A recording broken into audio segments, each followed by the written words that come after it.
welcome That's everyone fine. to today's chat on all things skimetric. And today we're delighted to be joined with Thomas Thomsen, who's a skimetric graduate and a superstar skimetric graduate. And we're also joined with Bert Leibetseder, the founder and genius behind the Skimetric Program. So, firstly, both gentlemen, thank you for your time today. You're welcome. And firstly, Thomas, we're going to start with you.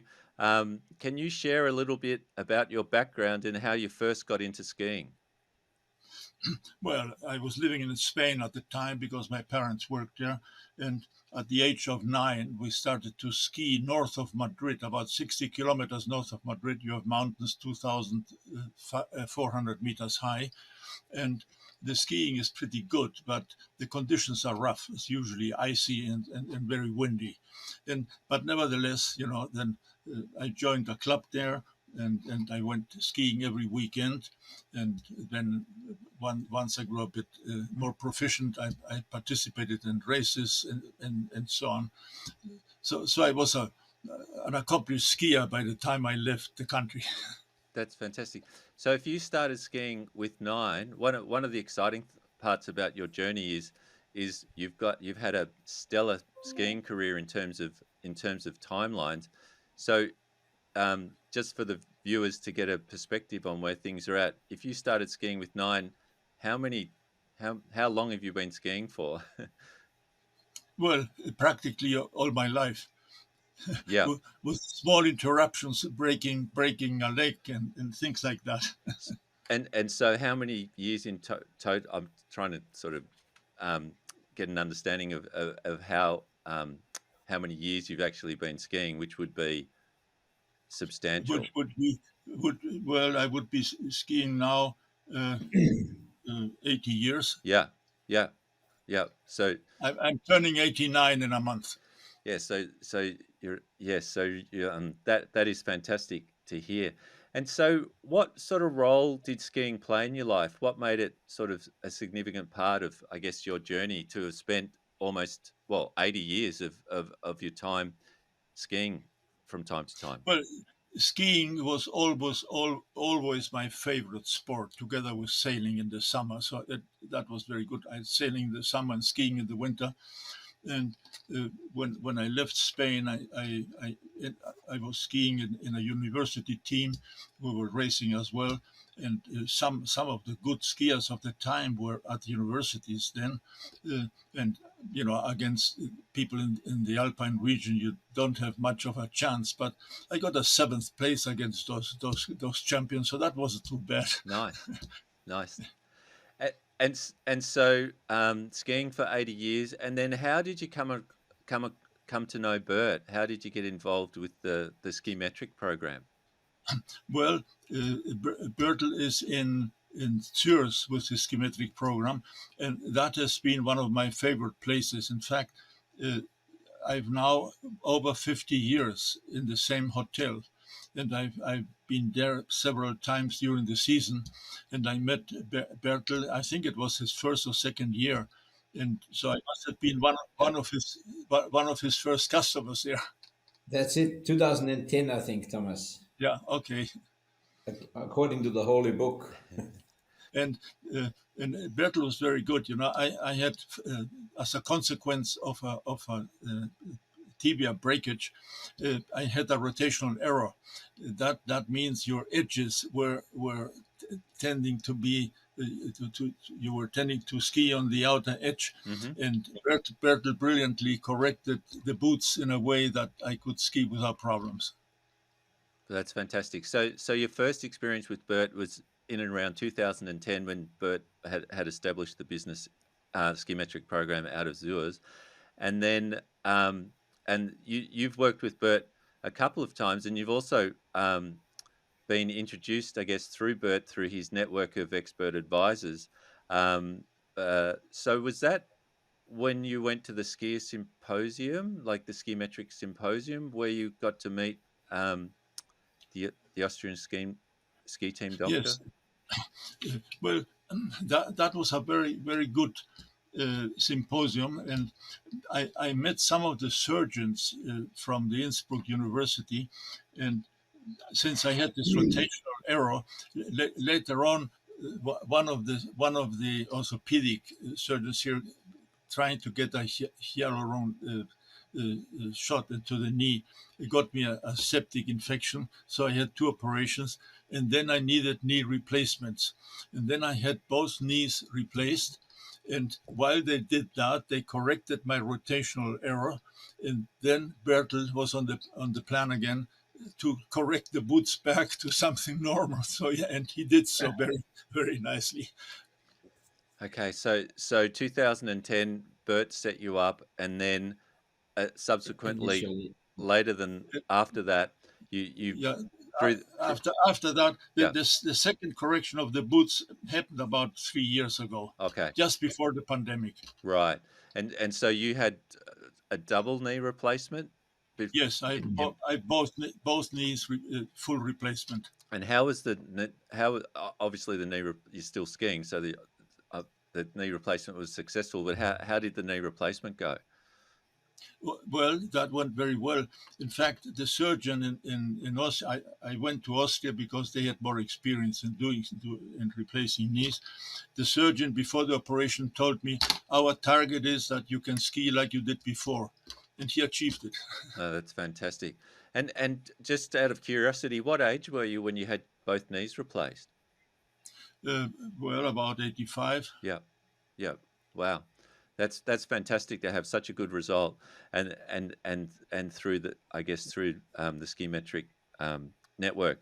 So and Can I yeah, ask a quick question? yes, A jump in, bit. Bert, anytime. I'm looking at the data sheet from our meeting, Thomas, in on the 31st of March 19, and I have records here of the new measurements and all that stuff. So that must have been the day we did the new setup for you.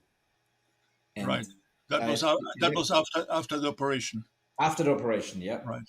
Is that does that sound okay with you that date? Because that would also be around that time when we took the first video, because we skied, I don't know, a day or 2 or 3 later, because I think the weather was not so good. Does that make sense to you? Does that seem right Yeah, for yes, you? it does. Absolutely correct. Yeah. Okay. Yeah. And we might pick Bert's technical brain in here. So Bert, Thomas came to you with his original setup, with Yeah. some Yeah. challenges that you overcame, and then he went away and had both knees replaced, and so he's come back, I guess, realigned by the surgeons, which meant that you had to. Well, you can you explain what the process was from there? Well, Yeah. I Yeah. said I had a rotational error of about 20, 25 degrees in Wow, one leg. right. That means the foot was pointing inwards. And the surgeon corrected most of that. And as a consequence, I went to Bertel to correct the position of the feet in the boot to make sure I don't get now on the inner edge. And he did so, and now I'm standing perfectly plain in the boots. Yeah, There's one and Thomas, there's one on my record. It when we first met, which was in 2010. I think I made a pair of boots before you. We changed your old foam boots, the red foam boots made in Zurs, and we got you your new Nordica speed machine boot, and we made a Skimetric alignment, so that we used the Skimetric technology to put you flat on the ground and make your boot shaft follow your leg and all that sort of stuff. And I think then you skied for quite a few years, and and then I think we made some adjustment in 2012. There was some pressure in on the top of the boot, on the I think on the outside, which created a pressure point for you, and we opened up the shaft and reshaped it to take away the pressure point, and that worked, I think, okay. And Yeah, then that was a minor thing, but you also changed the heating element in the boots at one stage. right, okay, I forgot about that. So, to keep warm, and then what I can't quite remember is at one stage your knees gotten more sore. I think after you according to my data sheet, you probably got about 7 or so years, or maybe 8 seasons out of skiing with the new boots and with the new setup. And I have a picture I didn't know I had. I found it only yesterday, and I'm not sure whether I took it or you gave it to me. It had um, it showed your legs from behind, and it had a Zahlstab in between your legs. Is that something you did yourself to show me the height where the pressure point was or something? Yes, I think we took the picture just to show you where Yeah, where where, where the leg was affected. fantastic. So that's the engineer at work who is also helping in the job. So that's really good. And and then was it that your knees gotten sore from walking, skiing, or just generically? There's something which made you decide that to go to the doctor, and they said, "Oh, we can do a knee replacement." Well, I think it was simply the shaft of the boot that created some pressure points.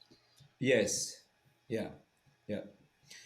And do you remember what was the actual? Was there a specific um, uh, like a specific pain in the knee, or was it the pain coming from the pressure point from the lower leg?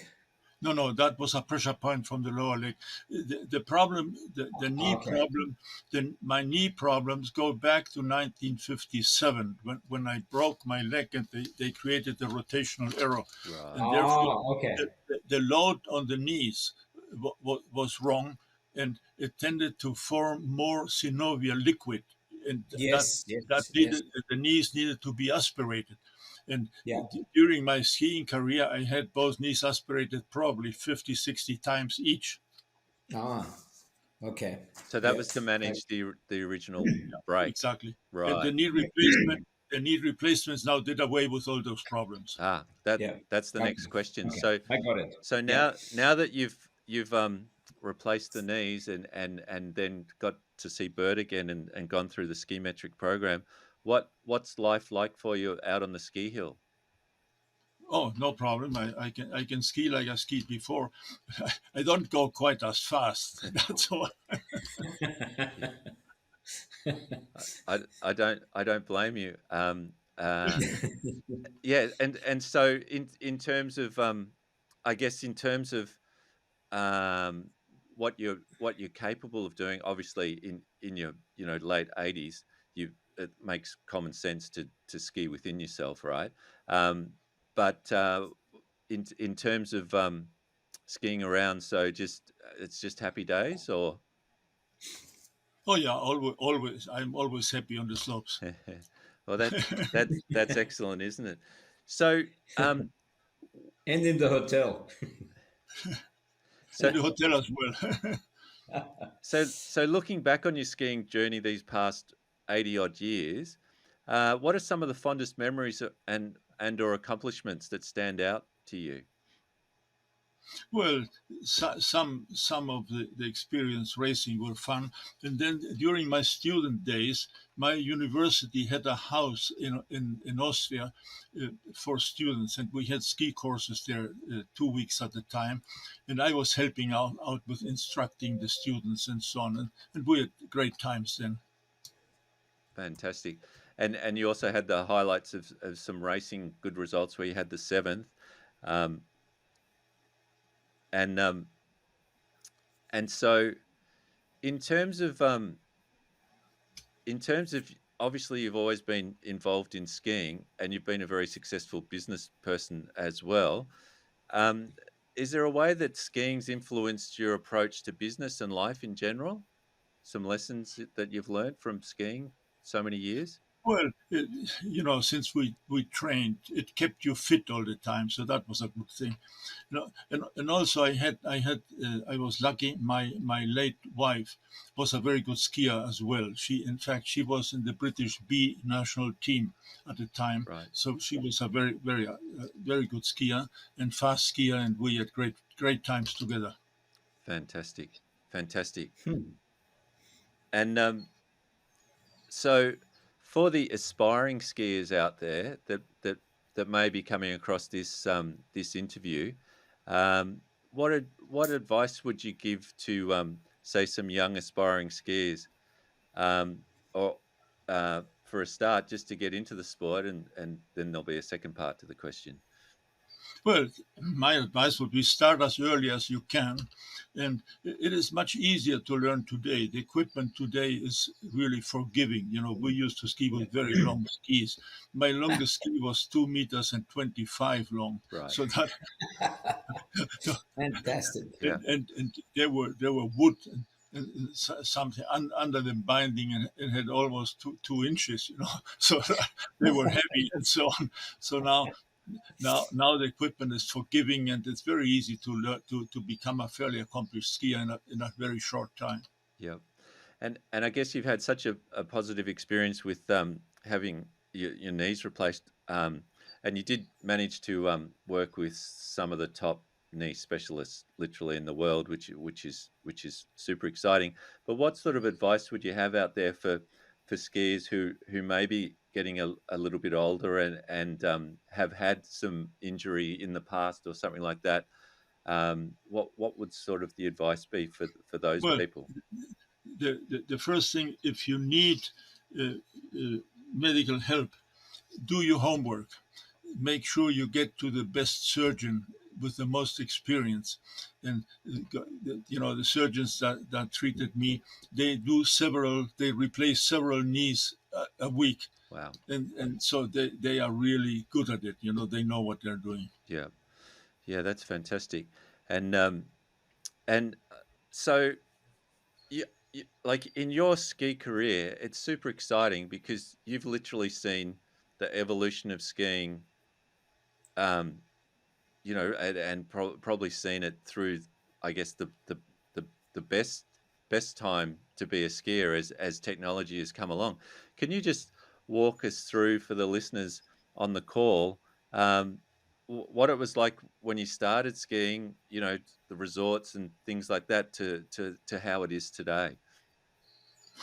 Well, it was rather primitive, particularly in Spain. We had said about an hour's drive in a train, and then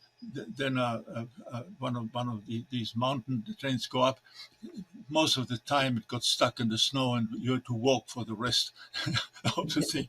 So, carrying the skis of the girls, one rucksack in the front and one in the back, and then so on. And then there was one lift there that many times didn't work also, and we had to walk up, and so you had maybe 8 or 10 runs a day, because you walked up for 3/4 of an hour. Yeah, And, wow. but it's good to learn the hard way, Yeah, because the easy one is is a lot easier then. we certainly have it a lot easier now with high speed lifts and heated seats and everything. Can you imagine if you had have started skiing 80 years ago today, how much easier it would have been? Oh yeah, I probably wouldn't start at all. Yeah, another good experience was my first skiing in the United States on the East Coast, and uh, I remember going to Cannon Mountain, that's in New Hampshire, and I went up with a lift, and on the second time, the guy at the top tells me, "You're all white in your face." So I put my gloves in front of my face, skied down. At the bottom station, it was minus 41.5 degrees Wow. Celsius. Wow. Okay. And then I equipped myself with the proper stuff, with the down jackets, face masks, and all that stuff. And then you could ski there. It was not great fun, but it worked. Yeah, wow, that's some Amazing. seriously cold conditions. I'm curious. I just want to touch on. Thank you so much for your time. It's been brilliant to find out about your career and how you've gone through and the success you've had with the Skimetric program.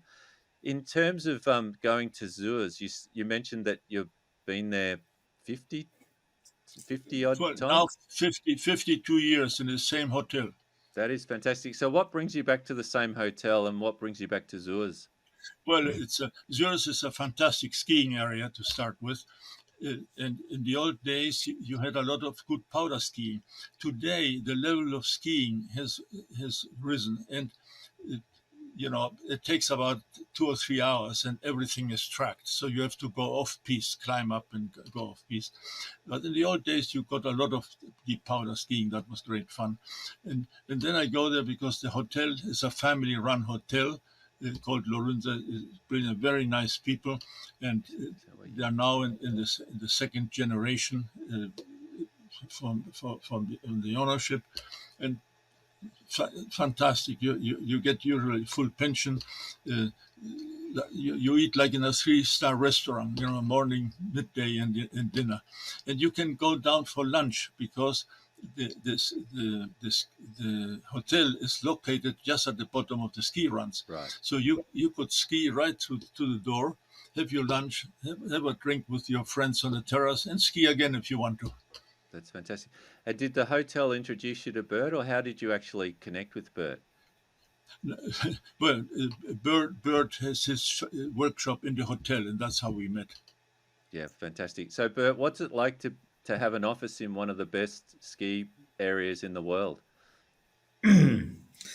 It's fantastic. I got to know a lot about that way the hotel runs, and it's really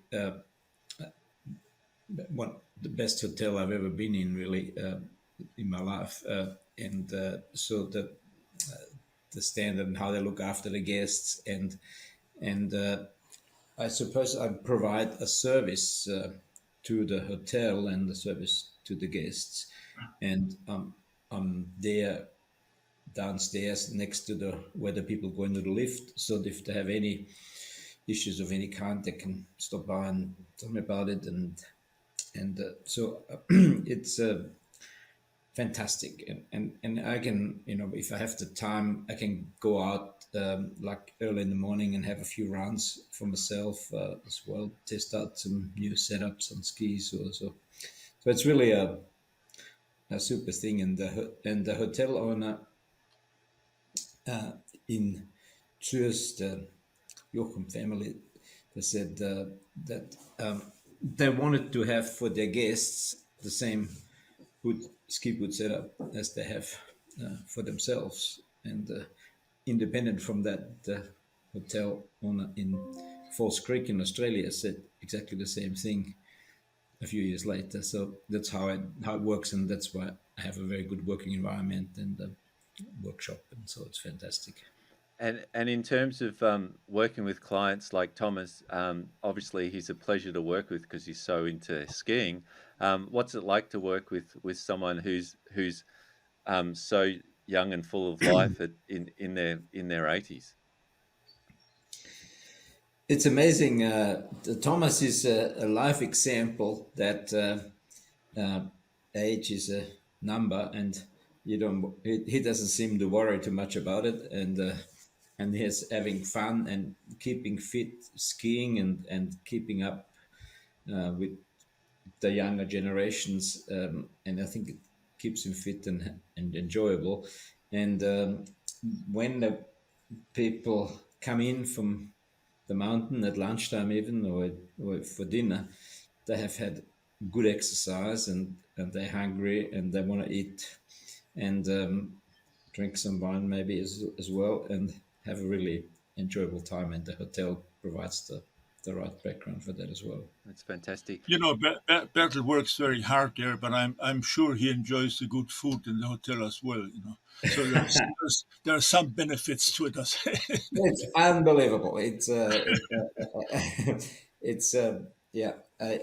If I remember, and Pete, you would remember too, the old ski instructor days, and I'm particularly thinking about when I was youngish and the teaching in Australia, where you sit at the end of the bed and have bought a can or two of sardines and eat some bread, which has gotten a bit stale over the last few days, and that was the way we all kind of lived, and it was exciting too. But now it's a bit better. Things have improved. Not only the skis and the technology, but the standard of how we live has improved a lot as well. I've seen some photos, and we'll throw some photos up on the screen of the delicious food that's on offer, and I can understand why, Thomas, you've been back there for 50 go arounds. Thomas, thank you so much for your time today, and also Bert. Is there anything else you'd like to share, Thomas, with your skiing journey, or about Bert or the impact skiing's had on your life? Well, I must say a compliment to Bert. We sit together sometimes, have dinner together or lunch or breakfast, and I always enjoy sharing experiences with Bertel. And I wish he will come for many more years to the Lorünser to adjust our boots. That is, Thomas, we both have a commitment there. You have to come and I have to come. There's no excuses. You can't think about retiring, and I certainly don't have any such intentions Well, either. I will try to do so before I kick the bucket.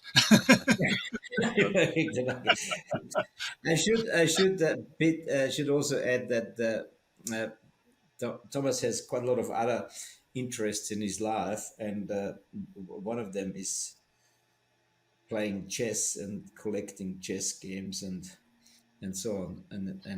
I've been to a presentation you organized, Thomas, in the Hotel Lorünser one evening, and invited some very famous chess player. Maybe he was even a world champion, if I remember vaguely. And so Thomas has got got many tricks of many trades. yeah, I can tell he's a man of many talents, and I look forward to hearing, I guess, more stories in the future, Thomas, about your successful skiing with your skimetric setup and those trips in to Zurs and staying in that beautiful hotel. Thank you so much for your time today, Thomas and Bert, and maybe one day all three of us can grab some runs together at Zurs, which would be very cool. Would be very enjoyable. Yeah. Fantastic. Okay. Many thanks, Peter. Have a good day then, both of you. Thank you so much. Bye now. See you, Thomas. Bye bye. Yeah.